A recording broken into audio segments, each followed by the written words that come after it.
Alright kids, Matt Myers, Aim Eagle 21. Just got this Defy d3s back from D3 or from Defy, and they went through it. I was having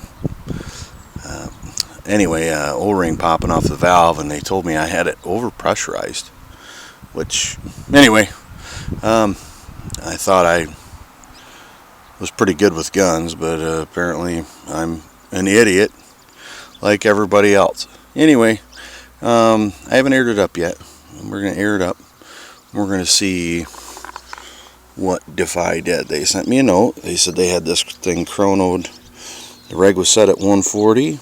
They had it chronoed at, 275 to 80-ish, right in there, with a 250 psi tank, or a 750. I got my V2, my SL 77 on here. I got it shimmed down to 450. Let's turn it on. Pretty nice little gun, actually, the instant on deal and all that jazz.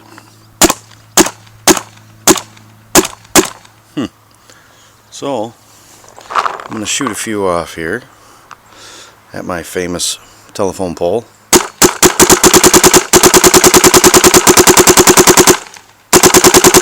I am impressed. That's a very soft shot for a cheap gun. I don't know how to phrase it. It's got the plastic body like an ion. I'm going to set this down just a minute. I got my Virtue clock. I want to see what we're chronoing here.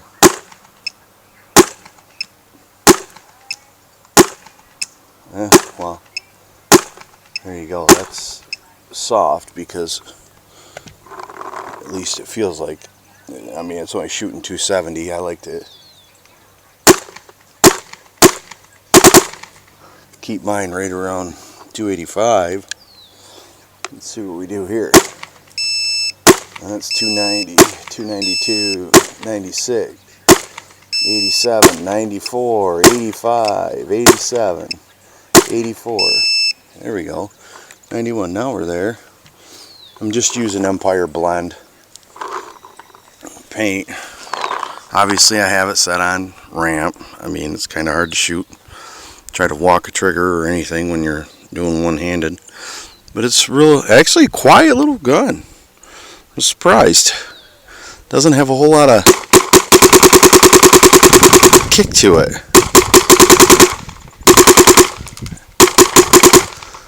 For the money, you would think that this thing would sound like a bazooka going off, but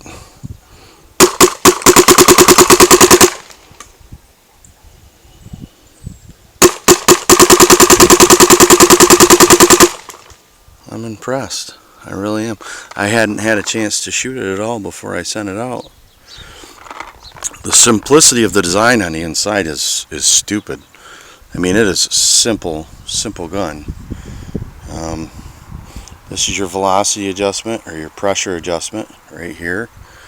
This is just a foregrip, period. There's no reg, there's no nothing. You can unscrew that right now and nothing's going to happen. Obviously it's macroless. It does have the to-do board. It's got, about every setting you're ever going to need, really. I like the instant on feature. Kind of cool. I got I think a 2x O-ring rebuild kit for it. I like the tiny little feed neck. You can see my rotor sticks up a little bit, out of the feed neck. That's how short the feed neck is. But as far as the shot on it, I remember when these first come out, I think they've done stuff to the board, updated them and stuff, and just turned it back on.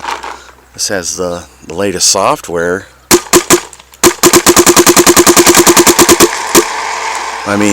For just a stock barrel, I'm not paint matching, bore matching, whatever you guys want to call it. You can dry fire. Or you if you turn it on long enough, there. I mean, I'm surprised. It's pretty quiet. Anyways, this thing has everything of mine, except for my children and my animals. Vinny the paintball super dog. And this has no wear on it. Okay, this gun is essentially going to be, you know, pretty close to new. There's a little bit right there. Hopefully you can see it on that plastic body. But, you know, big deal. Like I said, I'm impressed. I've owned about every gun there is to own, with the exception of a GSL. You know, 3.1s, LV1s, Lux, you know, from the 10s, 15s, 20s, about every Bob Long gun there is made. The VCOMs, the VIS, G6Rs, about every Eagle ever made. I mean, I know I'm missing some high-ends, you know, Mac Devs. I've had the GTI, GT. You know, I'm not saying this gun is that. Don't think I am. I'm not gonna even say that. But as for the shot and the quality of the shot on it, you know, hard to beat for that price. I mean, I don't even know what they retail for, right around 300. So, you know, I mean, there's not exactly a ton in the market that are, you know, going to be at least an entry-level tournament gun. This one here, you know, I'm not a fan of the plastic stuff, you know, that much. You know, I've owned lots of ions. I've always liked the ion. You know, I really have, and you know, I've gone out of my way to let people know that over the years.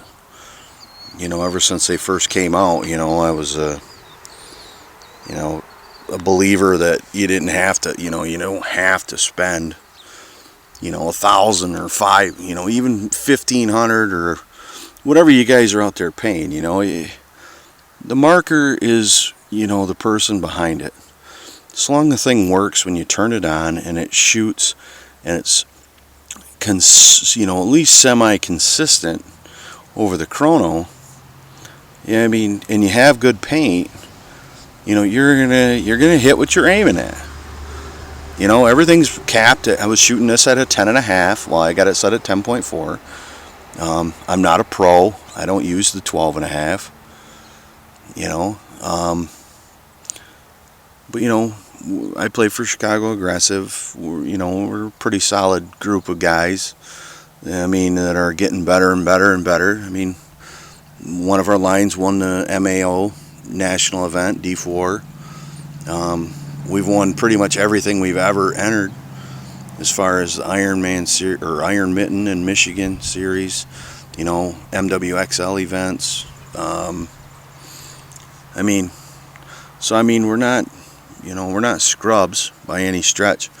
You know, we're not going to go running around with Aftershock and, you know, and Dynasty and them guys and, you know, rolling them, you know, and stuff like that. But we do, you know, we can hold our own. You know, we practice a lot with TCP machine, you know, TCP wrecking crew. You know, these are D1, D2 PSPs. You know, learn a lot from those guys. They help our line out. Anyway, I'm getting off track with the gun. You know, the gun is what it is. I mean, it seems to be, it's so simple inside. I don't see how it could be unreliable. I mean, kind of idiot-proof. As says the man that just got it back from Defy because he couldn't figure out why the hell the solenoid kept popping. Anyway, I'll just leave it at that. I'll put some regular pictures up too. But it's a shooter, man. I'm surprised. I'm kind of speechless. I'm not good at this whole internet thing, and a little older than most of you guys. But this gun seems like, you know, for the money, you can't hardly go wrong. I mean, I don't understand. I get it. It's a Rogue look-alike. It's this look-alike, and oh, it's ugly, and it's this and that. Hey, beauty's in the eye of the beholder, man. And if you like simplicity, you like a smooth shot. It has the features that you need. It has the cap. You can set it at 10.5, 12.5. It's got decent detents, and the like I said, feed neck. I don't like the fact that there's no lever there. I gotta, put my Allen in there every time I want to take my, freaking hopper on and off. I'm not a fan of that, but big deal. You put your hopper on at the beginning of the day and you take off at the end of the day. The trigger leaves something to be desired. It looks like there's one adjustment on there, but honestly, let's be honest with everybody. When you're ramping, big deal. What do you got to hit? 4 balls a second, and you're ramping up to 10.5. I mean, I could train a monkey to do that. A 5-year-old kid could do that. So I mean, but this gun has no wear. I mean, like I said, the only tiny bits right here on that plastic. Barrel's clean. Comes with the box. Couple O-ring kits. Spare detents. Manual. CD manual. Everything you're going to need. Barrel sock. Blah, blah. Anyway, I've been going on for a long time. Because it kind of turned into a review, I guess. The grips actually look really kind of corny. But they feel really comfortable. And this is not a plastic frame like an E-Tech LT. That's metal. That's aluminum right here.